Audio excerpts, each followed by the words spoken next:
Good morning, dear students. Today we are going to start a new chapter, that is light.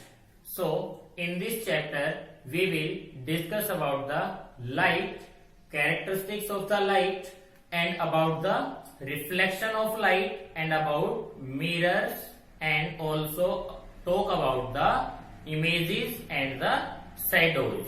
So, let's start our chapter, that is light. What happens when we enter in a dark room at night?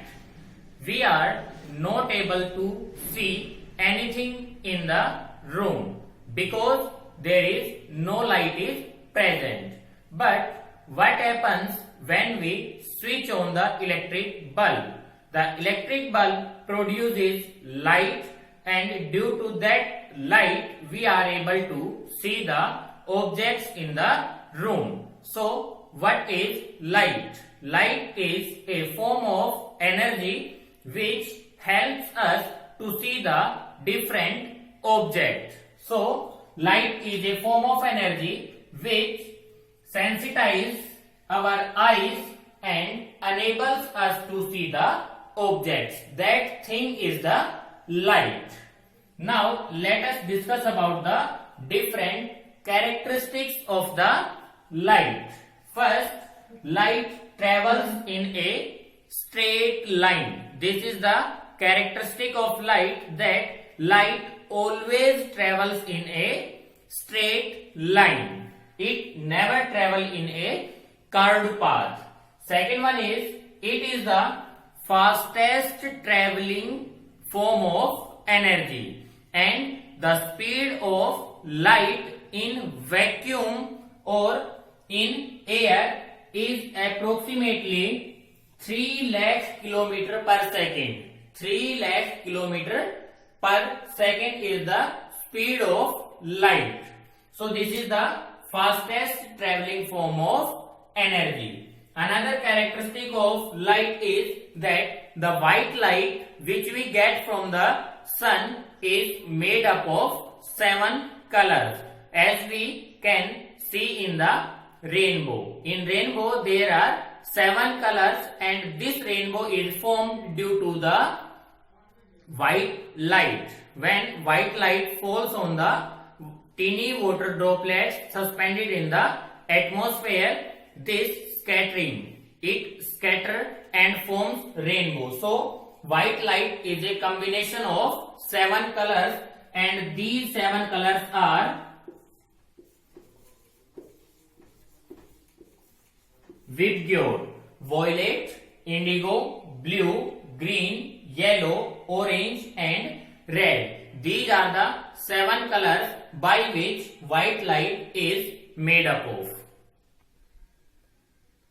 Now, if we talk about from where the light is coming, from where the light is coming, that is known as the source of light. From where the light is coming is known as sources of light. Source of light may be man-made or natural.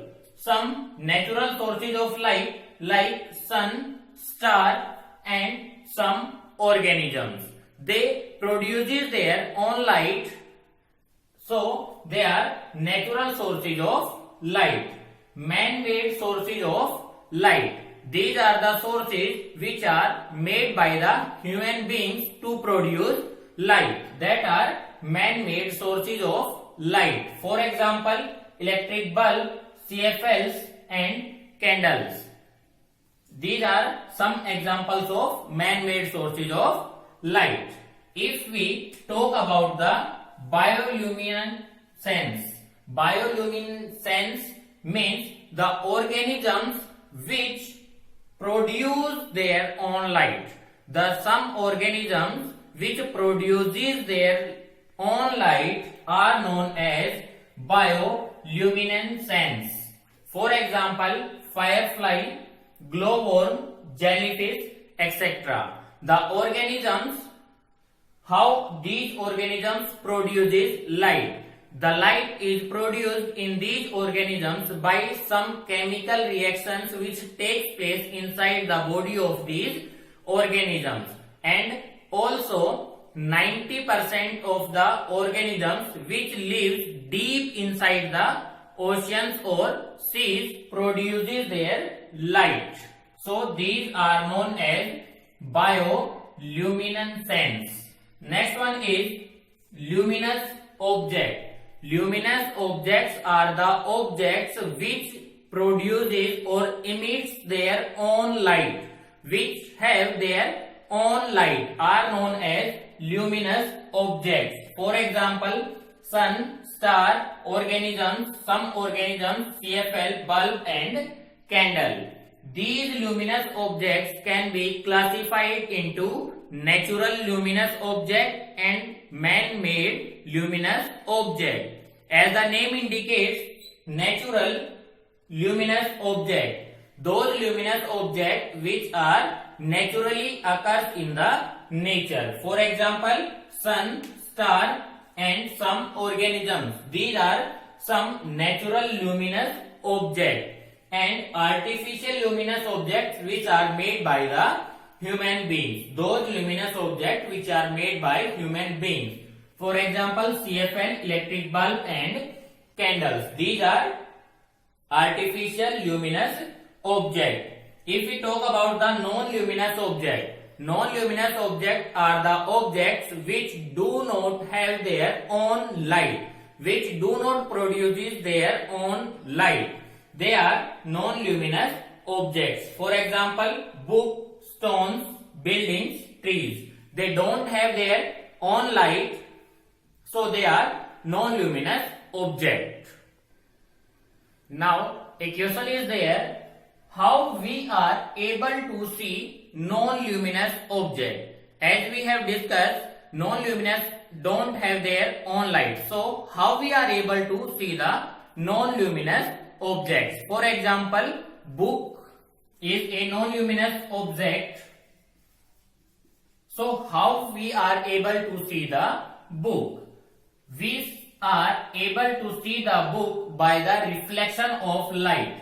When the light from a luminous object falls on the non-luminous object, the non-luminous object reflects the light, and this reflected light enters in our eyes and we are able to see the object. So, how we are able to see non-luminous objects?